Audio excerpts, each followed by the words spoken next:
My shoes have laces, long and neat. I need to tie them to stay on my feet. I grab both laces, one in each hand. Cross them over, just like we planned. Now I tuck one lace under tight. Pull it through and pull just right.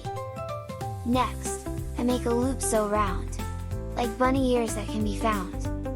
With one big hop, the lace jumps through. I grab the loops and pull them too. I check my work, are the loops tight? Now my shoes feel just right.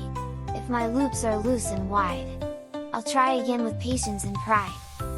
Practice makes my fingers strong. Soon I'll tie them before too long.